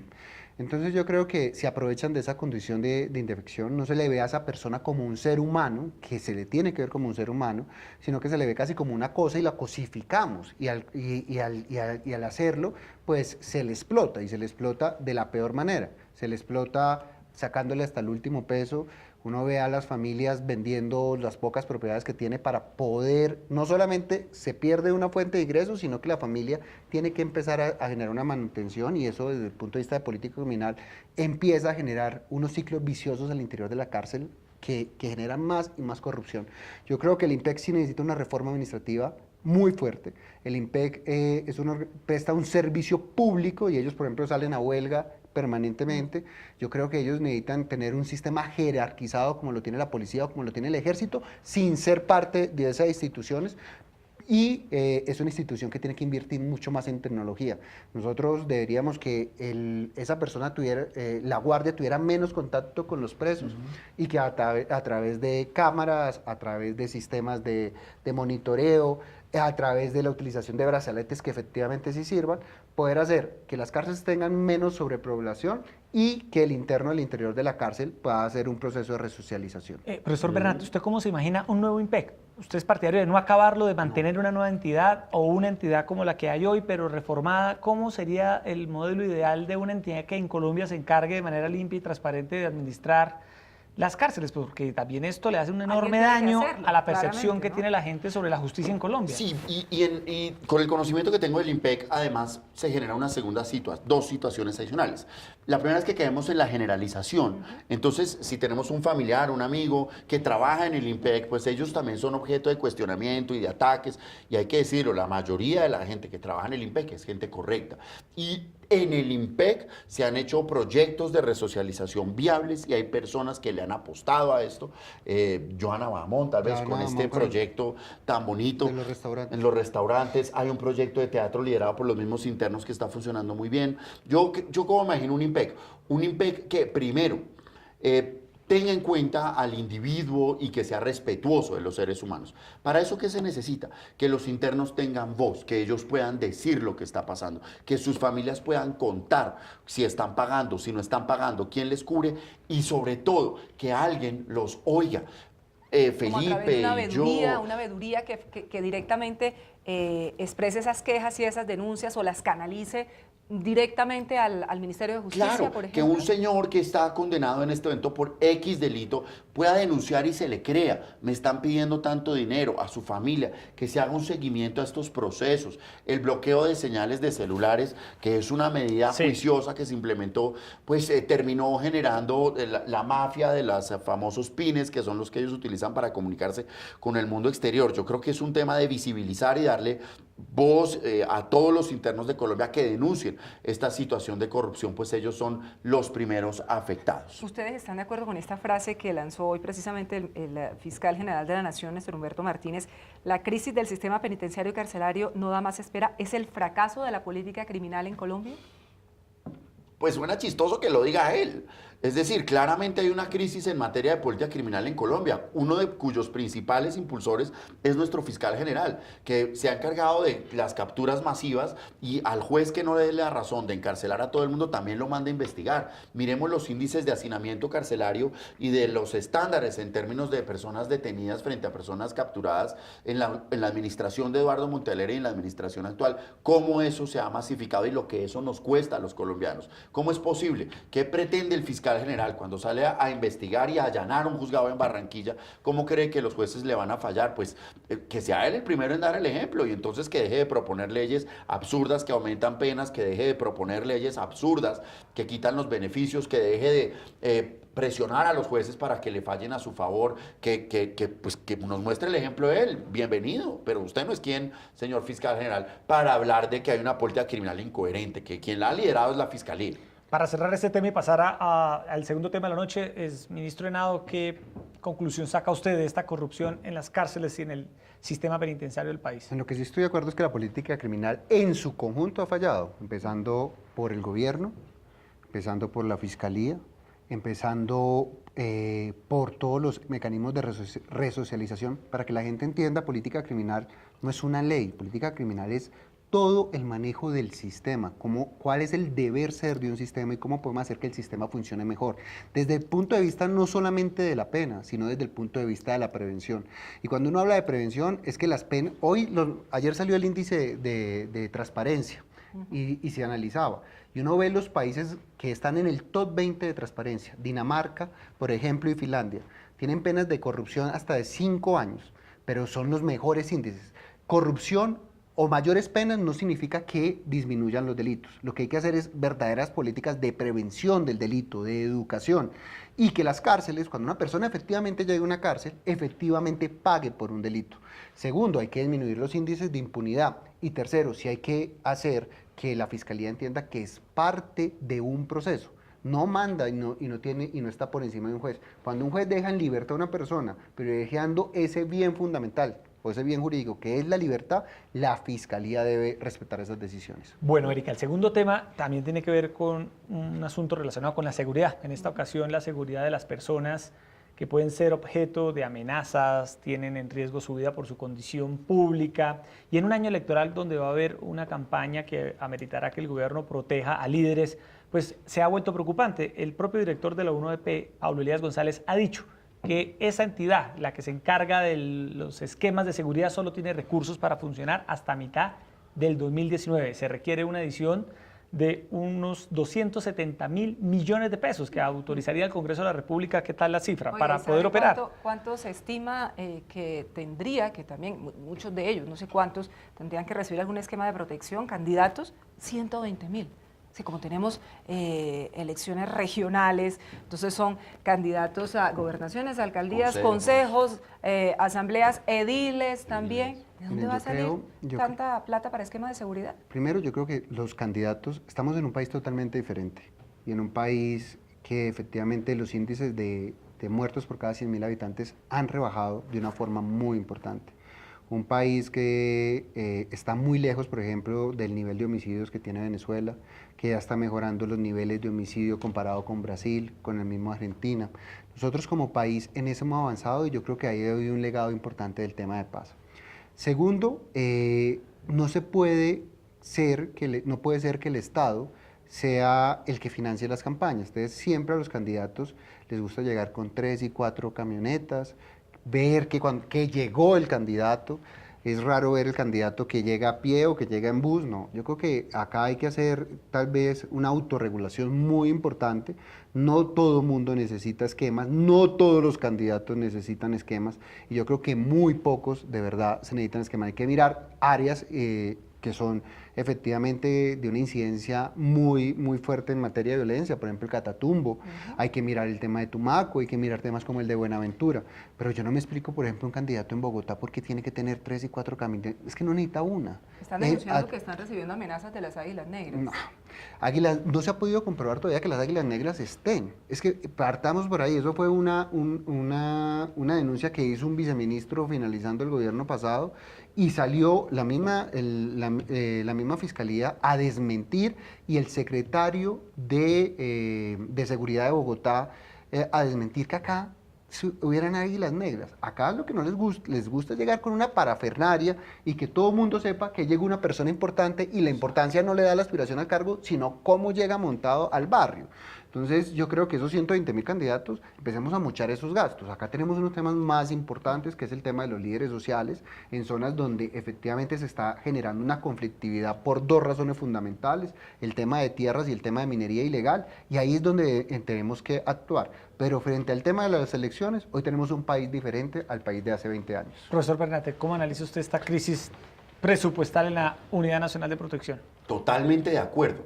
Creo que hay un tema cultural entre nosotros en el que las personas miden su relevancia, su importancia o su estatus por el número de personas que los acompañan y la parafernalia que implica tener escoltas.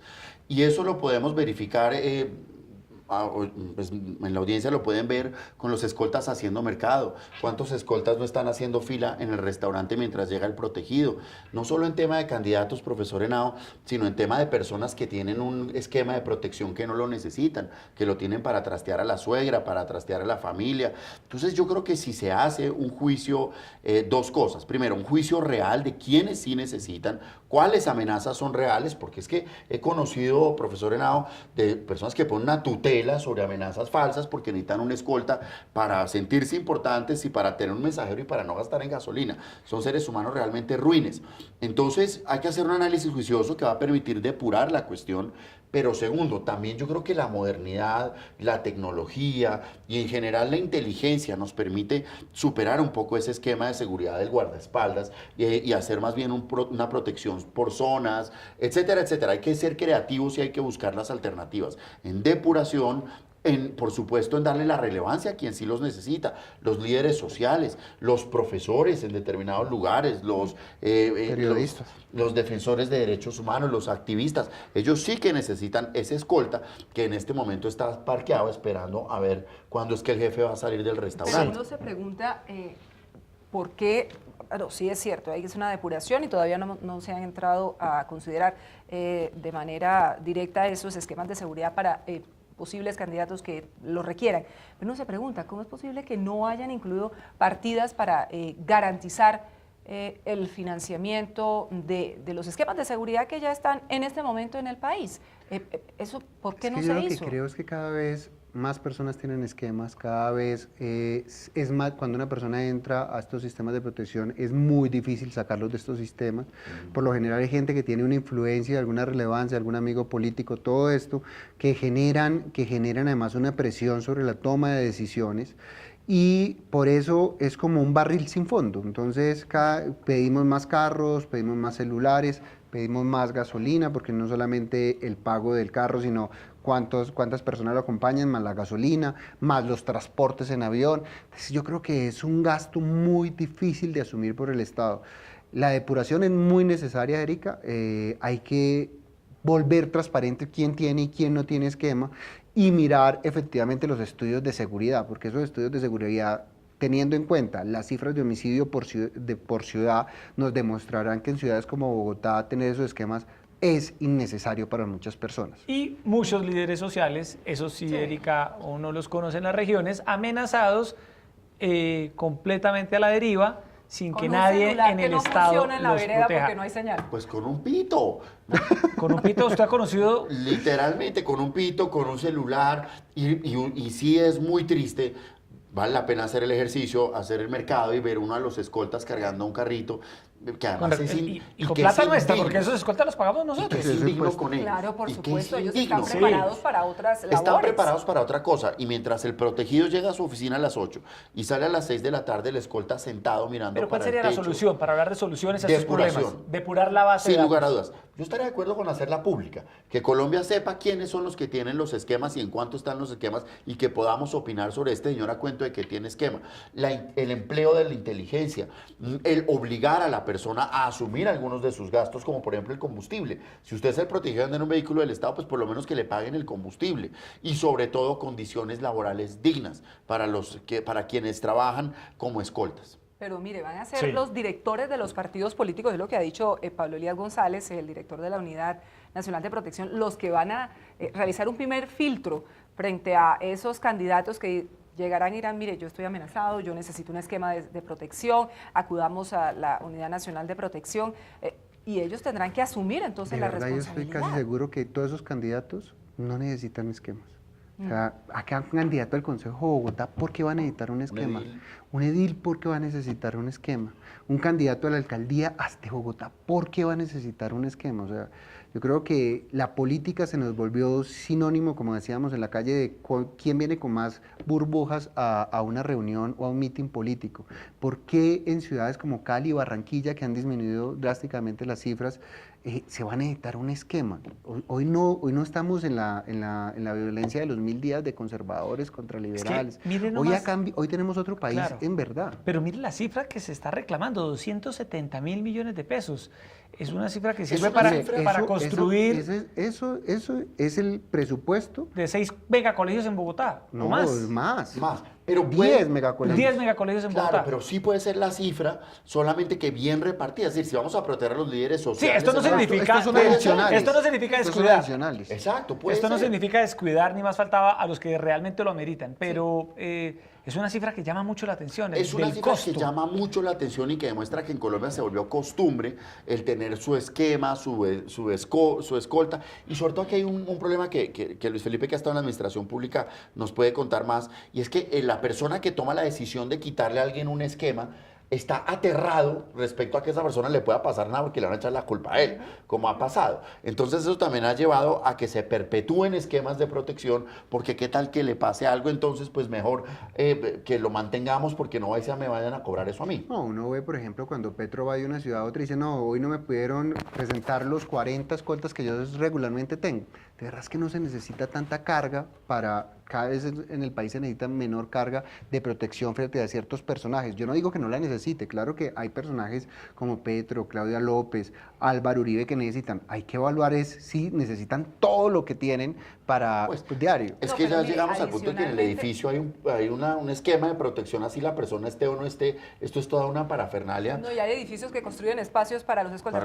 Pero ¿sabe a mí qué me preocupa? Sí. Que la misma dirección de la Unidad Nacional de Protección ha dicho, le vamos a pedir a la policía, vamos a firmar un convenio con la policía para que nos ayude a manejar por lo menos todo esto de los esquemas o a empezar a analizar el tema de los riesgos. O sea, algo adicional a la policía, que sabemos que por lo menos aquí en la ciudad de Bogotá tenemos un déficit enorme, para que la policía siga realizando más funciones. Uno de los problemas más graves de Bogotá es que tiene muy pocos policías por cada 100.000 habitantes.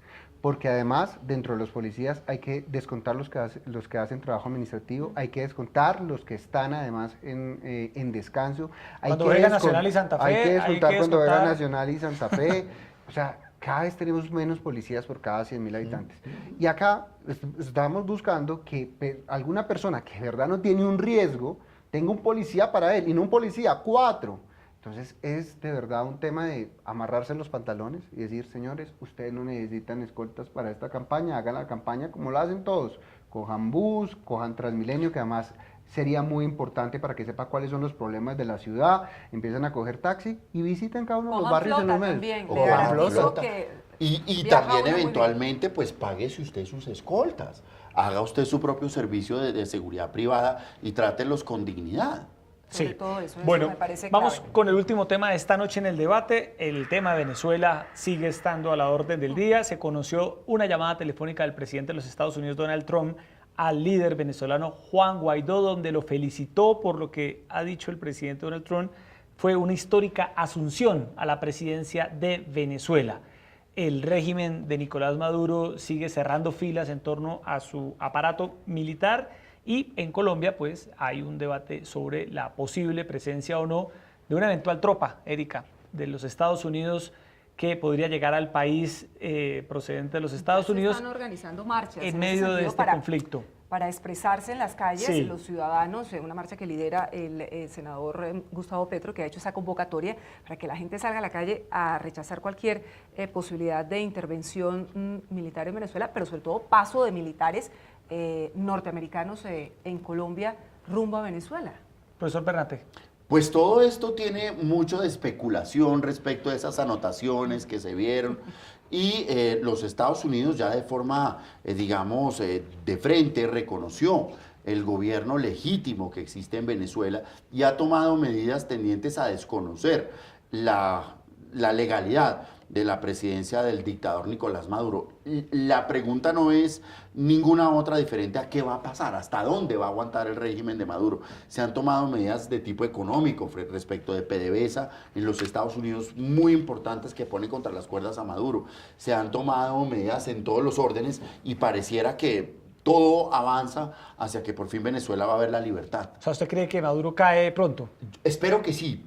Y creo que la presión internacional que existe sobre él, el reconocimiento a una forma alternativa, está llevando a Maduro a niveles de desespero. Lo preocupante aquí es que él vaya a reaccionar, como ya lo ha mencionado, como ya lo ha dejado ver, armando a la población. Como una fiera acorralada. 50.000 personas armadas. Se habla de que va a armar 50.000 personas más. Comandos que Entonces, incluso comandos urbanos. en los sectores más pobres, Erika, de Caracas, ya operan comandos armados civiles, los colectivos en zonas a las afueras de Caracas.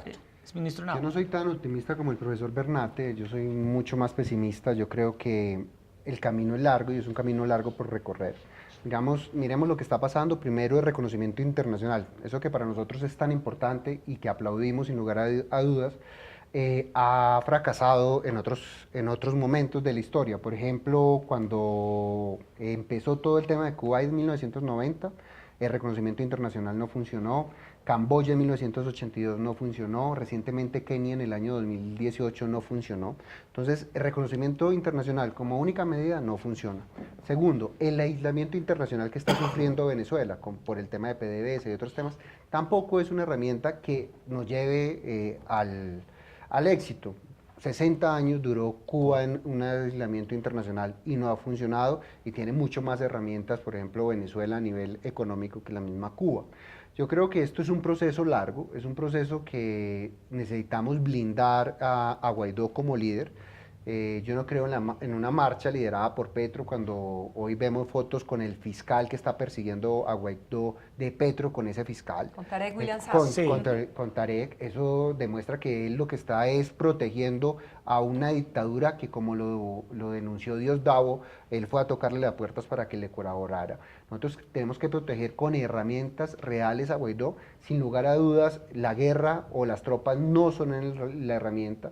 Lo que necesitamos es que haya una cohesión internacional y que haya una declaratoria de Naciones Unidas del Consejo de Seguridad que efectivamente diga que estamos ante un dictador, y segundo, que efectivamente la Corte Penal Internacional, por los hechos ya denunciados, liderados por el presidente Iván Duque, y que ha tenido el acompañamiento de Lima, de los países que pertenecen a este protocolo, que efectivamente empieza a dar resultados. Yo creo que va a ser un camino largo, no va a ser efectivamente un camino fácil, y tenemos que proteger a Guaidó. Por eso yo creo que la llamada de Trump, pero más que la llamada de Trump, el reconocimiento internacional, no solamente de Estados Unidos, sino ya, por ejemplo, de Francia, España, Canadá y casi toda Latinoamérica son fundamentales. A propósito de la Sí. Unión Europea, que ha dado un plazo para que se realice un anuncio de elecciones presidenciales, no elecciones a la Asamblea como propuso Maduro en las últimas horas. Ese plazo está corriendo, mañana se va a llevar a cabo Los una 8 reunión, días. sí señor, en Bucarest, a la que van a asistir todos los ministros de Exteriores de la Unión Europea y van a tomar una decisión en torno a este tema. Entre otras cosas, ya Francia, que ha venido liderando todo este reconocimiento del que habla el exministro Henao, dice, lamentamos mucho que Maduro no haya respondido al llamado que le hemos hecho. Y aquí la pregunta es, ¿cuál es el siguiente paso que va a dar entonces la Unión Europea? Reconocimiento de Guaidó como el presidente interino de Venezuela, pero hay muchas personas que dicen, esta condición de dualidad se puede prolongar por un tiempo indefinido. Y crece entonces la inquietud frente a la posibilidad de una salida militar, más aún cuando se está planteando un canal humanitario como pidió hoy Julio Borges desde Washington, y es una petición que formalmente se va a hacer al Grupo de Lima, y seguramente los militares, la gran pregunta es, ¿van a acceder a que se abra un canal humanitario vía, por ejemplo, la frontera con Colombia en el Táchira para entrar alimentos y medicinas a Venezuela? A mí me preocupa un levantamiento de una guerra civil, sin lugar a dudas. Primero, lo que decía el profesor Bernat, nosotros vemos no solamente que se vayan a armar 50.000 personas adicionales, sino que pues, ya tenemos muchos colectivos urbanos armados por Maduro. Dos, vemos que ya por primera vez, se lo decía Caracol, hace poco por primera vez los barrios populares ya empezaron a levantarse contra Maduro. Hoy vuelve a ser un éxito la marcha contra Maduro. Entonces ellos van a estar ahí lo que más puedan, y eso puede generar muertos, como generó la primera marcha que generaron 40. No veo un apoyo decidido de Rusia. Todo el mundo estaba esperando en el nivel geopolítico un apoyo decidido de Rusia. No lo veo. Rusia, como muchos, piensa mucho en la billetera. A Venezuela le debe 22 billones de dólares. Entonces están mirando que el pago de los 100 millones de dólares que tiene que hacer en marzo, si lo haga o no lo haga Venezuela, y empieza ya a generar canales de comunicación con Guaidó.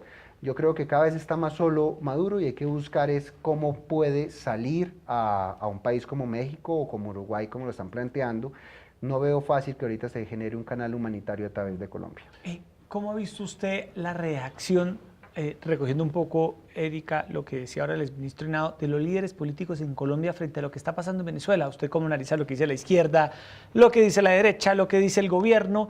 ¿Qué análisis hace usted, profesor Bernate, de la reacción colombiana a lo que está ocurriendo en el vecino país? Pues digamos que haya habido, yo lo llamaría una evolución. En un primer momento, el sector, particularmente la derecha colombiana, denunció lo que sucedía en Venezuela. La izquierda mantuvo su distancia en el sentido de señalar, de reconocer a Chávez como un hombre muy importante en el proceso de paz con la guerrilla, de reconocer a Chávez como un mandatario supuestamente legítimo y no como lo que era, un dictador. Y ya con los desmanes de Maduro, con toda la crisis humanitaria que se vive en Venezuela, son cada vez más y más los sectores que han ido rechazando esta situación de Maduro en Venezuela. Sin embargo, más allá de las palabras y del rechazo y del repudio en redes sociales, yo sí creo que falta mucho para que la izquierda se una en torno a la causa común de rechazar esta situación, de tomar acciones concretas frente al vecindario y de unir las voces para rechazar lo que está pasando en Venezuela. Creo que la izquierda lo ve como una política de gobierno y no como lo que debe ser, una política de Estado que nos una a todos en torno al rechazo a una situación pues que claramente a todos nos afecta. Ahora, la discusión puntual en Colombia es, bueno, es muy fácil opinar para el señor Trump o para cualquier otro, pero es que los que estamos llevando la mayor parte del problema somos los colombianos, que somos los que tenemos que darle acogida al 1.200.000 personas. Que pueden llegar a 4 millones en el llegar Estado. a 4 millones. Es decir, si es una cosa que nos afecta a nosotros ya como personas y donde claramente, como le decía el profesor Henao, yo no veo ninguna salida, o por lo menos no una salida pronta. ¿Y cómo han visto al presidente Duque frente a este liderazgo de muchos países y puntualmente del Grupo de Lima, del que Colombia forma parte? El presidente Duque, desde que llegó, ha tenido claro el problema de Venezuela. Primero ha tenido una política que todos debemos aplaudir, como también hay que aplaudirlo también al alcalde Peñalosa, de puertas abiertas y brazos abiertos frente a nuestros hermanos venezolanos. Segundo, así no se dispare un tiro desde Colombia hacia Venezuela, nosotros ya somos víctimas de lo que está pasando en Venezuela. Moody's y Standard & Poor's ya están mirando si puede haber una calificación menor para Colombia, porque sin lugar a dudas todos estos migrantes venezolanos generan una presión fiscal muy fuerte. Es atender gente en salud, atender gente en educación. El tener una mala calificación para las personas que nos están mirando, rebajar nuestro grado o perder nuestro grado de inversión, significa que cada vez que generemos un préstamo va a ser más costoso, que va a haber menor inversión extranjera porque somos un país con mayor riesgo. Entonces, la situación de Venezuela es una situación que nos afecta día a día, así no se dispare un solo tiro desde Colombia hacia allá o desde Venezuela hacia acá, que ojalá no pase, pero ya tenemos consecuencias económicas que las estamos viviendo y riesgos que estamos viviendo. Entonces yo creo que el presidente Duque, sin lugar a dudas, ha tenido un liderazgo muy importante, no solamente desde que llegó a la presidencia, sino que él fue el que presentó la denuncia ante la Corte Penal Internacional contra Maduro. Claro, mire, les preguntaba ese tema porque claramente ese liderazgo del cual usted habla, exministro, frente al caso de Venezuela se reconoce por parte de muchos sectores, pero hay otros que le cuestionan enormemente al presidente Iván Duque su actitud frente al ELN. Él se reunió hoy precisamente con los diplomáticos en el país y les ha ofrecido un discurso muy duro en torno al caso puntual del ELN. Ustedes conocen bien el tema de los protocolos que Colombia ha dicho, mire, no los podemos aceptar. Él ha dicho, no puedo ser hipócrita con la comunidad internacional, e hizo un nuevo llamado para que se ejecuten esas órdenes de captura que por medio de circular roja de Interpol ya fueron proferidas en contra de los jefes de la guerrilla del ELN.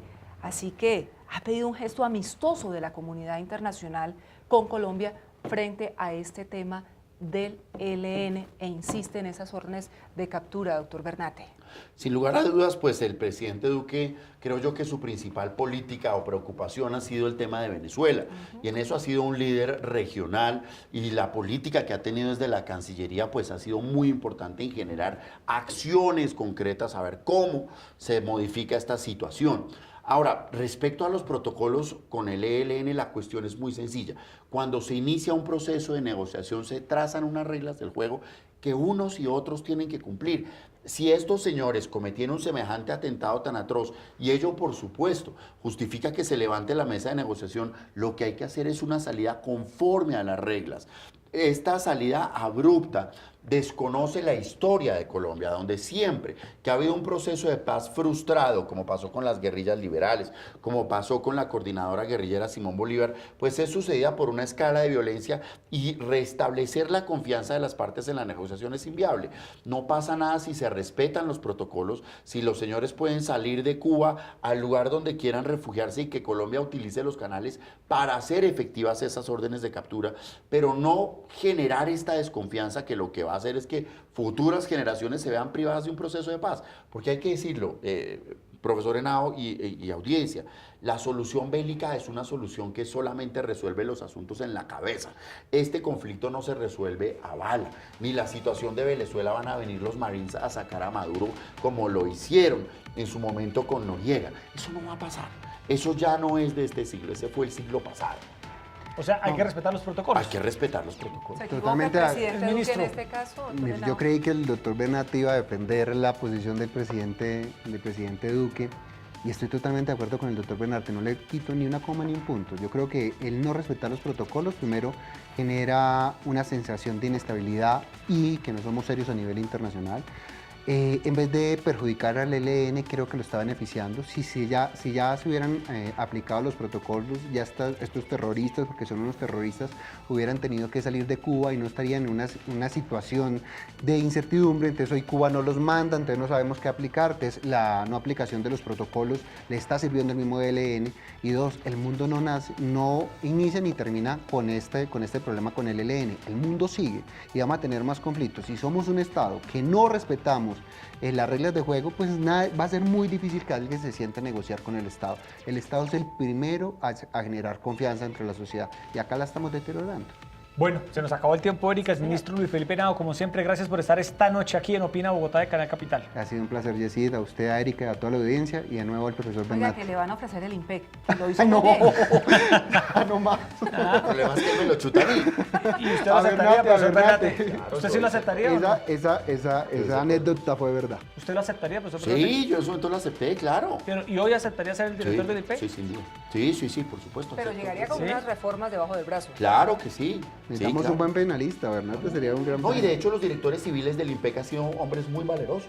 Hace rato no hay uno, pero los hombres, las personas que sean... Ahora, el punto es que lo dejen trabajar, porque es que no es tan Que fácil. cuente con los instrumentos para poder ejercer Y que no un haya manejo presiones, distinto. porque es que hay un problema, y es que te dicen, mire, si no hace esto, las llaves están ahí. Entonces sale el preso 1, el preso 2 y su puesto ya quedó ahí. Imagínese. Profesor Bernat, gracias por estar con nosotros esta noche. Gracias. A ustedes, Erika, gracias. se nos acabó el tiempo. A todos ustedes muchas gracias por estar con nosotros. Los esperamos mañana aquí en Canal Capital para debatir los temas que le interesan a Bogotá y al país. Muy buenas noches. Gracias.